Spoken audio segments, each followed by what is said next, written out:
Recording in progress. 여러분 안녕하십니까? 반갑습니다.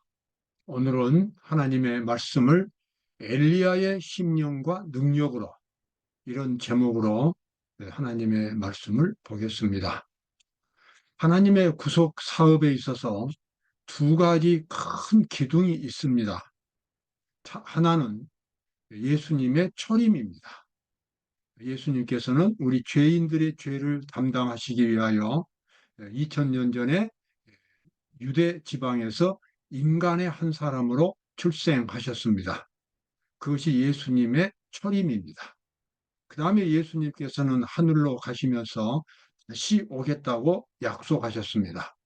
그것이 바로 예수님의 재림입니다. 그래서 예수님의 초림은 우리를 죄의 세력으로부터 구원해 주시는 것이 목적입니다.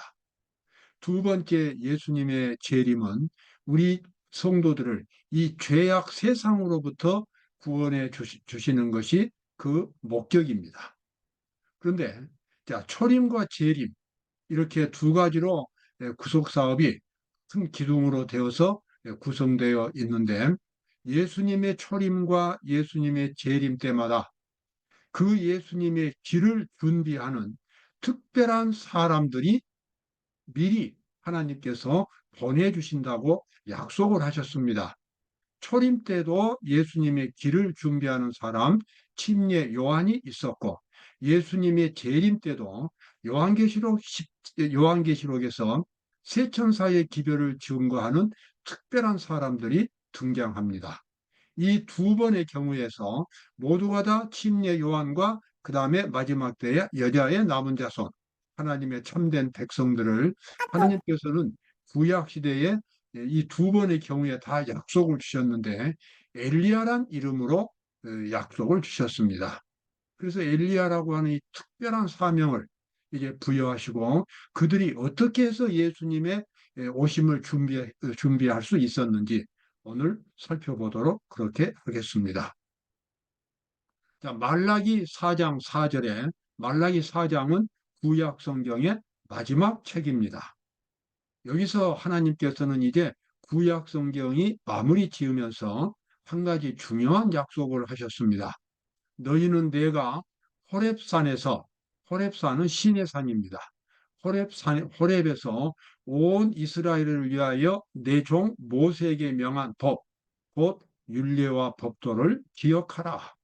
여기 구약 성경이 마치면서 하나님께서는 하나님의 율법을 다시 한번 강조하셨습니다. 하나님의 참된 백성들의 가장 큰 의무는 하나님의 율법을 온전히 지키는 것입니다. 그래서 하나님께서는 이 구약 성경이 마무리 지면서 하나님의 율법을 강조하시면서 마무리를 지으셨습니다. 그리고 곧 이어서 말씀하시기를 보라 여호와의 크고 두려운 날이 이르기 전에 내가 선지 엘리야를 너희에게 보내리라. 여호와의 크고 두려운 날은 예수님의 초림과 예수님의 재림을 가리킵니다. 그리고 초림과 재림 그 이전에 선지자 엘리야를 너희에게 보내겠다고 하나님께서 그렇게 약속을 하셨습니다. 구약 성경을 읽은 분들은 잘 아시겠지만 구약에서 죽음을 맛보지 않고 그대로 하늘로 승천한 사람이 두 사람이 있습니다. 하나는 홍수 전에 살았던 에녹이란 사람이고 두 번째는 BC 약 BC 약 600년경에 살아서 그대로 승천한 엘리야입니다. 그런데 하나님께서는 그 엘리야를 이제 초림과 재림 그 두 번에 걸쳐서 보내시겠다고 약속을 하시고 구약 성경이 마무리 지었습니다. 그래서 구약 시대의 이스라엘 백성들, 예수님 당시의 이스라엘 백성들은 이 엘리야를 아주 고대했습니다. 정말 엘리야가 온다면 새로운 세상이 열릴 것이고 새로운 왕국이 건설될 것이라고 기대를 했습니다. 그래서 이 엘리야가 정말 오기를 그들은 열망을 했는데 침례 요한이 갑자기 사람들 앞에 등장해서 아주 감동 깊은 설교를 하고 그래서 그 설교를 듣고 수많은 사람들이 광야로 몰려가서 침례 요한의 설교를 듣고 침례 요한에 의해서 침례를 받았습니다. 물속에 들어갔다가 나오는 하나의 회개의 표시로서 침례를 받았습니다. 그래서 그 당시 종교 지도자들이었던 이 바리새인들이 침례 요한에게 질문을 합니다. 너는 누구냐? 너는 너의 사명이 무엇이냐? 너는 무엇을 위해서 누가 너를 보냈느냐? 이런 식으로 질문을 했어요. 그때마다 나는 광야에서 외치는 자의 소리라. 그렇게 이제 대답을 했습니다. 그때 그 사람들이 침례 요한에게 아주 중요한 것을 질문합니다. 그러면 네가 엘리야냐? 그때 침례 요한이 말하기를 나는 아니라고 그랬습니다. 나는 침례 요한이 아니다. 그러면 너는 왜 사람들에게 침례를 주느냐? 그때 이 침례 요한은 그 사람들과 논쟁하지 않고 내 뒤에 오시는 분이 한 분 있는데 나는 그분을 여러분들에게 소개하는 것이 내 사명이라고 그렇게 대답을 했습니다. 물론 그 뒤에 오시는 분은 예수님이었습니다. 그런데 예수님은 나중에 침례 요한에 대해서 이 오리라고 구약에 예언된 그 엘리야가 사실은 침례 요한이라는 것입니다. 하늘에 올라갔던 엘리야가 그냥 그대로 이 땅으로 내려온 것이 아니라 엘리야와 같은 그 정신으로 엘리야와 같은 그 같은 사명으로 예수님의 초림을 준비하는 침례 요한이 바로 엘리야라고 하는 것입니다. 그래서 만일 너희가 즐겨 받을진대 오리라 한 엘리야가 곧 이 사람이니라. 이 사람 곧 침례 요한을 가리켰습니다. 자, 그렇다면 왜 하나님께서는 침례 요한이나 그 다음에 예수님의 재림을 준비하는 마지막 때에 하나님의 참된 백성들을 엘리야란 이름으로 그렇게 말씀을 하셨을까요? 왜 엘리야의 사명으로서 그 사람들의 사명을 그렇게 표현을 했을까요? 거기에는 하나님의 율법을 온전히 하나님의 백성들이 지키도록 만드는, 그래서 회개하는, 하나님의 율법을 온전히 지키겠다고 결심하고 예수 그리스도를 믿고 구원을 받는 신앙의 깊은 경험을 갖도록 하는 그 같은 목적이 있었습니다. 누가복음 1장 17절에서 이제 침례 요한이 태어날 때에 가브리엘 천사가 그 침례 요한의 아버지에게 이렇게 예언을 했습니다. 저가 또 엘리야의 심령과 능력으로 주 앞에 앞서가서, 여기서 주는 이제 예수님이지요. 주 앞에 앞서가서 아비의 마음을 자식에게, 거스리는 자를 의인의 슬기에 돌아오게 하고 주를 위하여 세운 백성을 예비하리라. 여기서 가브리엘 천사가 침례 요한의 아버지에게 아주 분명히 침례 요한이 엘리야의 심령과 능력으로 그의 사명을 이룰 것이라고 그렇게 예언을 했습니다. 그러면 엘리야의 심령이 무엇일까요? 왜 하나님께서는 침례 요한을 엘리야의 사명을 이루는 사람으로 보내셨을까요? 여기 누가복음 3장에 보면 이 침례 요한의 사명이 아주 분명하게 나옵니다. 침례 요한이 사람들에게 설교하기를 그러므로 회개에 합당한 열매를 맺고 속으로 아브라함이 우리 조상이라고 말하지 말라. 이미 도끼가 나무 뿌리에 놓였으니 좋은 열매 맺지 아니하는 나무마다 찍혀 불에 던지우리라. 다시 한번 읽겠습니다. 침례 요한의 사명입니다. 그러므로 회개에 합당한 열매를 맺고, 여기서 회개에 합당한 열매라고 하는 것은 그리스도인으로서의 변화된 모습입니다. 겉으로만 하나님을 믿고 하나님의 백성이라고 자부하지 말고 하나님의 백성이라면 속에서부터 하나님의 율법을 지키고 품성이 변화되어서, 그래서 하나님의 백성으로서의 내적인 자격을 갖추라는 것입니다. 아브라함이 우리 조상이라고 말하지 말라. 그 이야기는 육신적인 아브라함이 중요하지 않다는 것입니다. 실질적인 아브라함의 자손이 되는 것이 중요한 것입니다. 그래서 아브라함의 자손은 아브라함과 같은 믿음으로 하나님의 율법에 온전히 순종하는 사람이 되어야 한다고 하는 것입니다. 그러면서 침례 요한이 사람들한테 설교하기를 도끼가 나무 뿌리에 놓였다는 것입니다. 도끼가 나무 뿌리에 놓였다는 것은 뭡니까? 그 도끼 가지고 나무를 찍어서 쓰러뜨릴 수 있다는 것입니다. 어떤 나무들입니까? 좋은 열매 맺지 아니하는 나무마다 찍혀 불에 던지우리라. 아브라함의 후손으로, 육신적인 아브라함의 후손으로 태어나는 것이 핵심이 아니라 진정으로 마음속으로부터 하나님의 율법을 지킬 수 있는 거룩한 사람이 되어야만 한다는 것입니다. 아무리 겉으로 하나님의 백성이라고 떠들어도 만약에 좋은 열매를 맺지 못하면 하나님의 형상으로 하나님의 모습으로 내면의 인격이 정신이 변화되지 못한다면 하나님의 심판에서 그 사람에게는 구원이 주어지지 않는다고 하는 것입니다. 그래서 침례 요한의 사명은 아주 분명했습니다. 사람들에게 하나님 앞에서 심판을 받는다는 생각을 늘 갖고 하나님 앞에서 심판을 받을 때에 그 심판을 통과할 수 있도록 하나님의 율법을 온전히 지키라고 하는 것입니다. 침례 요한은 사람들에게 그렇게 설교했습니다. 그리고 그것이 바로 예수님을 맞이할 수 있는 준비가 된다라고 침례 요한은 사람들에게 설교를 했습니다. 그런데 그와 똑같은 일이 이제 예수님의 재림 때에 재림을 준비하는 새 천사들, 즉 제7일 안식일 예수 재림 교인들에게 새 천사 기별이 주어지는데 그 새 천사 기별에서 첫 번째 천사가 심판의 기별입니다. 역시 엘리야의 심령이었어요.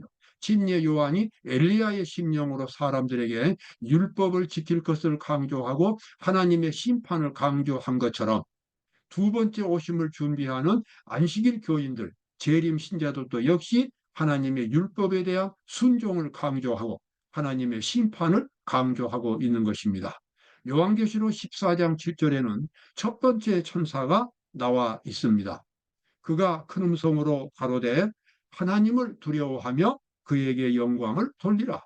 이는 그의 심판하실 시간이 이르렀음이니 하늘과 땅과 바다와 물들의 근원을 만드신 이를 경배하라 하더라. 여러분, 지금 하늘에서는 하나님의 심판이 진행되고 있습니다. 다니엘서 8장 14절에서 예언된 대로 2300주야가 끝나면은 이제 하늘에서 성소를 정결하게 하는 하나님의 심판 사업이 시작이 됩니다. 그런데 2300주야는 구약에 예루살렘을 중건하라는 명령, BC 457년부터 계산되기 때문에 그때부터 2300년을 계산하면 1844년이 나옵니다. 그때 1844년 그 언저리에 밀러의 재림운동이 있었고 밀러의 재림운동 후에 제7일 안식일 예수 재림교회가 이제는 역사 무대에 등장해서 세상 사람들에게 하나님의 심판의 기별을 전파하고 있습니다. 하나님을 그냥 막연하게 믿고 구원받는다고 생각하는 것과 이제는 내가 갖고 있는 믿음이 나의 신앙생활이 하나님 앞에서 심판을 받는다고 생각하고 신앙생활하는 사람은 근본적으로 차이가 있는 것입니다. 하나님의 심판을 모르고 그저 믿으면 구원받는다고 그렇게 생각하는 그리스도인은 그 신앙생활 전체가 다 혼란에 빠져 있습니다. 정말 무엇이 핵심이 되는지, 왜 하나님을 믿어서 구원을 받는 것인지 그 정확한 이치를 알지 못합니다. 혼란 가운데 빠져 있습니다. 그러나 세천사 기별을 알고 심판의 기별을 전파하는 재림 신자들은 그들의 신앙이 하나님 앞에서의 믿음의 자세가 거룩해야 하고 정당해야 하고 하나님의 율법에 순종하기 위해서 율법과 상충되는 자기 자신이 그리스도의 사랑 안에서 십자가에 못 박혀 죽고 이제는 그리스도로 변화되는 그 같은 깊은 영적인 경험을 가져야만 되는 것입니다. 그래서 정확하게 구원을 경험할 수가 있습니다. 이것이 바로 세천사 기별이고 이것이 엘리야의 사명과 능력입니다. 침례 요한이 엘리야의 사명과 능력으로 예수님의 초림을 준비했던 것처럼 예수님의 재림을 준비하는 재림 신자들도 세천사의 기별로서 사람들에게 예수님의 재림을 준비시키고 있습니다. 그래서 요한계시록 14장 12절에 보면 이 마지막 때의 세천사 기별을 증거하는 사람들의 신앙의 그 특징이 나옵니다. 성도들의 인내가 여기 있나니 저희는 하나님의 계명과 예수 믿음을 지키는 자니라. 저희들은 하나님의 계명을 지키는 것이 재림 신자들의 특징입니다. 다만 이 계명은 폐지되지 않았다. 그래서 우리는 하나님의 율법을 갖고 있다. 그 정도가 아닙니다. 정말 지키지 못하는 율법은 의미가 없는 것입니다. 율법은 온전히 지켜야만 가치가 있습니다. 그래서 마지막 시대에 하나님의 참된 백성들은 하나님의 계명, 율법을 가지고 있고 예수 믿음을 가지고 있습니다. 예수 그리스도를 믿음으로써 그 하나님의 의를 받아들이고 하나님의 의를 받아들임으로써 새로운 사람으로 변화되는 깊은 회심의 경험, 거듭남의 경험을 갖게 됩니다. 그래서 하나님의 율법을 지킬 수 있게 됩니다. 그 사람들이 마지막 때에 세천사 기별을 증거하는 재림 신자가 되겠습니다. 마지막 때에 사탄은 이 수많은 기독교 신자들을 우상 숭배자로 만듭니다. 여기 예언되어 있습니다. 짐승 앞에서 받은 바 이적을 행함으로 땅에 거하는 자들을 미혹하며 땅에 거하는 자들에게 이르기를 칼에 상하였다가 살아난 짐승을 위하여 우상을 만들라 하더라. 여기 우상이란 말이 나옵니다. 제가 이 유튜브 이 설교를 통해서 여러 번 강조했습니다. 여러분이 수많은 그리스도인들이 마지막 때에 우상을 숭배한다고 성경은 예언하고 있습니다. 아마 본인들이 들으면 깜짝 놀랄 것입니다. 우리는 살아계신 여호와 하나님, 창조주 하나님을 섬기지 우상을 숭배하는 것이 아니라고 강조할 것입니다. 그러나 우상 숭배의 본질을 알고 나면 오늘날 수많은 그리스도인들이 우상 숭배에 빠져 있다는 것을 알게 됩니다. 여러분, 우상이라는 것이 뭡니까? 사람이 만들어서 숭배하는 신입니다. 그것이 우상입니다. 그래서 그것이 어떤 신학이 됐든 어떤 돌로 만든 신상이 됐든 아니면 무슨 신의 이름으로 되었든 또는 무슨 재림 예수라고 주장하는 어떤 사람을 믿든 무엇을 믿든지 간에 공통점이 있습니다. 우상 숭배에는 그 공통점은 뭐냐면 속죄, 죄의 문제를 해결하지 못한다는 것입니다.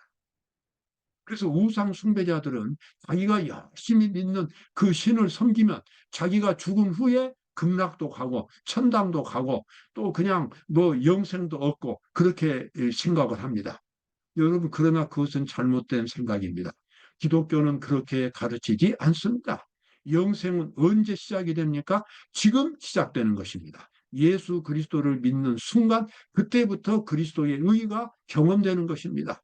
그래서 영생은 그때부터 시작이 되어야만, 그래서 하나님을 닮은 모습으로 사람이 변화되어야만 그것이 진정한 기독교인 것입니다. 예수님께서 재림하시고 그리고 이 성도들이 하늘에 갈 때에 가지고 가는 것 뭡니까? 유일하게 품성입니다. 그 사람의 인격을 그대로 가지고 가는 것입니다. 인격을 그대로 가지고 간다고 하는 것은 하늘에 가지고 갈 만한 인격을 영원히 가서 살 수 있는 인격을 언제 만드는 겁니까? 지금 만들어야 한다고 하는 것입니다. 매일매일 구원을 경험하고 매일매일 영생을 경험해야 합니다. 그것이 진정한 기독교고 십자가의 종교입니다.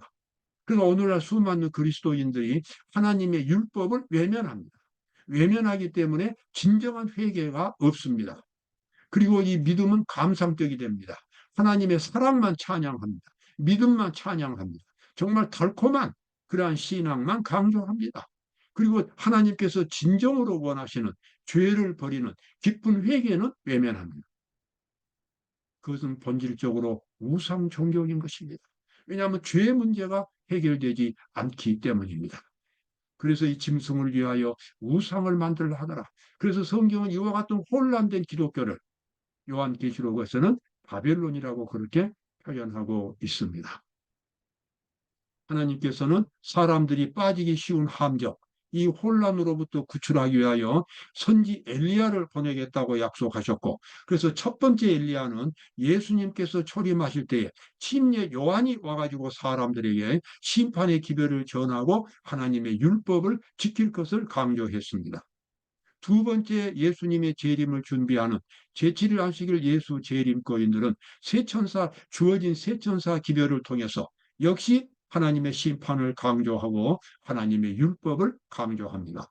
우리는 세천사 기별을 통해서 정확하게 구원을 경험할 수가 있겠습니다. 여러분 오늘도 기쁨이 넘치는 하루를 보내시기를 바랍니다. 감사합니다.